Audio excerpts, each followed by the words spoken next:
I decided to take a little break from the lore of SKIBIDI Toilets and try to analyze the plot of the new episodes in detail together with you. Like many viewers who are following the endless confrontation between agents and SKIBIDI Toilets, I have a lot of questions after watching the new episodes. So, I've decided that I will dissect each episode thoroughly and in detail with you to show you some details that might not be so easily noticeable at first glance. Last time, we stopped at the fact that the new developments of the agents, in the form of Radiomen and Radioman Titans, provided significant advantages over the SKIBIDI Toilets. In episode 27, we are shown two small cameramen who infiltrate a large hangar or warehouse.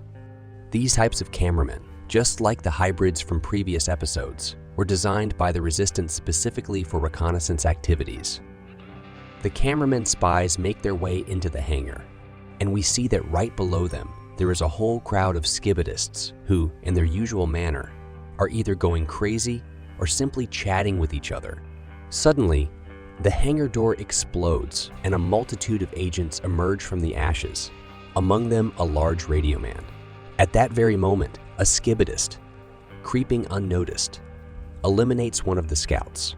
The SKIBIDist is about to attack our scout when he is flushed down the toilet by the cameraman. Let's logically analyze what we saw in this episode. From previous seasons, it became evident that Agent Titans can easily destroy large SKIBIDists, not to mention the small ones who couldn't oppose them in any way. Apparently, unable to resist the agents, SKIBIDists started going underground and hiding buildings. But with the help of their reconnaissance developments, agents still managed to locate and eliminate them. So, the agents, having gained a significant advantage in terms of strength and technology, hunt down SKIBIDists by raiding their hideouts. Knowing the creators, it can be assumed that this won't go on forever.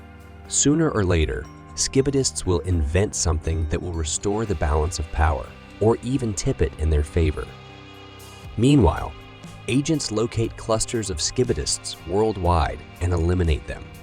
In the next episode, a cameraman explores another room where there are already large SKIBIDists. They are led by a SKIBIDist wearing a hat who seems to be giving them some instructions. Just at that moment, the SKIBIDists notice the cameraman and are about to attack when suddenly, a red Radioman Titan appears. He effortlessly deals with the SKIBIDist crowd, who are completely helpless against his laser cannon. It becomes obvious that the SKIBIDists are in a desperate situation. At the beginning of the next episode, we see the agents leisurely spending their time. The city is now under their complete control, and the SKIBIDists are hiding in their shelters. Let's break down this scene in more detail. While the regular cameramen are having a good time, the larger beings are behaving more calmly. The big Radioman is just sitting and reading something like a comic book or a novel featuring the very first SKIBIDist. Considering that this individual is a central figure in SKIBIDists' religion, it can be assumed that the Radioman is studying the culture and religious principles of the SKIBIDists. The agents don't notice how a SKIBIDist has quietly approached them.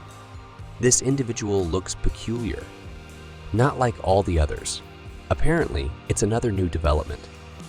The big cameraman confidently approaches the small SKIBIDist, believing he can easily crush him. But then something unexpected happens. At first, it seems like the SKIBIDist is retreating. This new SKIBIDist development apparently allows them to move at such high speeds that they can destroy agents with a single blow. One by one, the SKIBIDist takes out the cameraman, and our agent, whose perspective we are observing from, cannot escape his fate. This new creature, developed by the SKIBIDists, can change the game in their favor. Judging by how effortlessly the SKIBIDist deals with even a big Radioman in this series, it's easy to assume that regular agents are easy prey for it. I think in future episodes, we will see more individuals like this, but with some improvements. Perhaps there might even be larger SKIBIDists of this kind that will fight against the Radioman Titans. I'd like to mention a few words about why this type of SKIBIDists targeted the heads of agents specifically. From previous episodes, It's not hard to understand that agents can transmit what they see to their allies. It's evident. In past episodes, we saw that as soon as reconnaissance cameramen discovered SKIBIDists, a Titan agent would immediately appear and destroy the enemies. On the other hand, columns mounted on radio men also pose a threat, since the music played by these columns somehow damages SKIBIDists or hinders their communication with each other. So in this case, a blow to the head turned out to be the most effective way to fight against agents. If this invention is intended for the battlefield, the development shown to us in the next episode could become a highly effective weapon in the SKIBIDists' reconnaissance and sabotage activities. In the next episode, we see 2 cameramen who have been captured. Spare parts from other cameramen who were interrogated here are scattered all around the room. Suddenly, scientist enters the room and implants a small SKIBIDist into one of the agent's heads. This tiny creature takes full control of the cameraman. This moment is crucial in the narrative. As we remember from previous episodes, cameramen are human creations that were not influenced by the SKIBIDists' infectious song and did not become one of them. There is a theory that cameramen are immune to the SKIBIDists' influence and cannot carry their virus because they simply don't have heads. I extensively discussed this topic in my first video. In this episode, the SKIBIDists managed to create a method through which they can turn all resistance agents into beings like themselves. If you look closely, you can notice that the little controlling SKIBIDist attaches itself to the back of the cameraman's head using some wires. This way, it takes control of the cameraman. The big question remains, will this work with the Titan agents? We can only speculate. It's also worth noting that the SKIBIDists probably didn't immediately invent a being capable of taking control of cameramen. We can see the results of their failed experiments in the room. You can notice the remains of other cameramen scattered around the captive cameraman, who were also experimental subjects for the SKIBIDist scientist. In the next episode, we see how dangerous this new development is for the Resistance.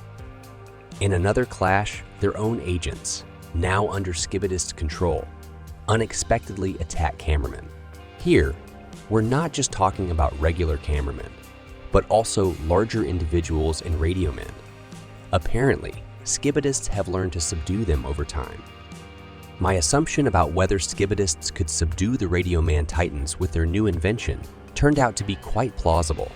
In the next episode, during another battle, we see several SKIBIDists jumping off the roof of a building onto a radioman Titan. Judging by what we see next to them, a SKIBIDist scientist, these individuals are one of those developments meant for subjugating agents. The Titan manages to get rid of one intruder, but another one still succeeds in completing the task.